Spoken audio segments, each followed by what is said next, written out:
Exclusion होने जा रहा है 1 मार्च ऑनवर्ड्स। इसके अलावा कल वायदा बाजार की बहुत सारी इंटरेस्टिंग कंपनीज के नंबर्स आए, वोल्टास, यूबीएल, और भी लिस्ट लंबी है। पहले एक काम करते हैं, रिजल्ट्स में जितने वायदा बाजार वाले इंपॉर्टेंट नंबर्स थे उनकी चर्चा कर ली जाए। Harshada, good morning. मॉर्निंग आशीष। क्योंकि आपने वोल्टास यूबीएल मेंशन किया, वो पहले आपकी स्क्रीन पर लेकर आते हैं क्योंकि दोनों कंपनियों का परफॉर्मेंस दरअसल खराब है। तो वोल्टास आप देखिएगा, लॉस आया करीब 110 करोड़ के आसपास का वर्सेस अ प्रॉफिट। एक्सपेक्टेशन थी प्रॉफिट कंपनी कंटिन्यू करेगी, 91 करोड़ के प्रॉफिट का अनुमान था, उसके सामने 110 करोड़ का लॉस है। रेवेन्यू सिर्फ 12% बढ़ा है, 2006 करोड़ का आंकड़ा ये पेश हुआ। एबिटा लेवल पर भी अगर आप देखेंगे तो 51% तक की गिरावट दरअसल एबिटा में पेश होती हुई दिखाई दी है। आंकड़ा है 76.5 करोड़ के आसपास। एक्सपेक्टेशन था एबिटा 128 करोड़ बढ़ेगा, वो हुआ नहीं है। और मार्जिन्स पर भी खासा दबाव, मार्जिन दबाव में आएंगे। एक्सपेक्टेशन था 6.8% पर आएंगे, लेकिन आ गए हैं 3.8%, यानी कि 4% से नीचे के मार्जिन्स और बहुत ज्यादा, इनफैक्ट 450 बेसिस पॉइंट तक का करेक्शन यहाँ पर हमने देखा है मार्जिन्स में। तो नेगेटिव परफॉर्मेंस वोल्टास की तरफ से। अब आते हैं यूबीएल पर, और यूबीएल में हमने देखा है इस क्वार्टर में एक लॉस आया है 2 करोड़ का।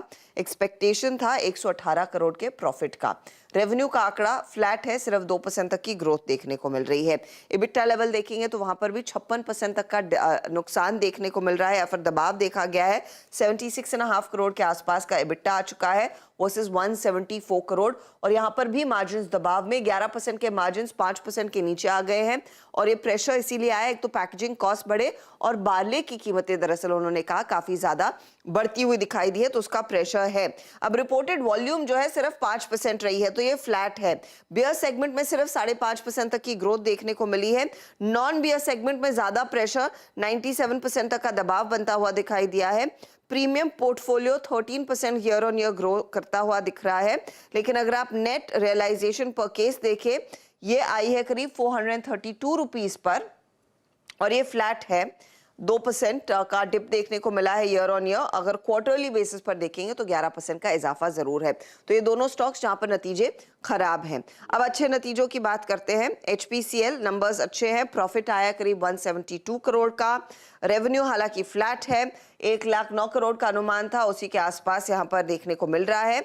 आप देखिएगा एबिटा में 11.5% का इजाफा। रिफाइनिंग मार्जिन 13 बैरल के आसपास का अनुमान था, 9 बैरल्स के आसपास देखने को मिला है वो आंकड़ा।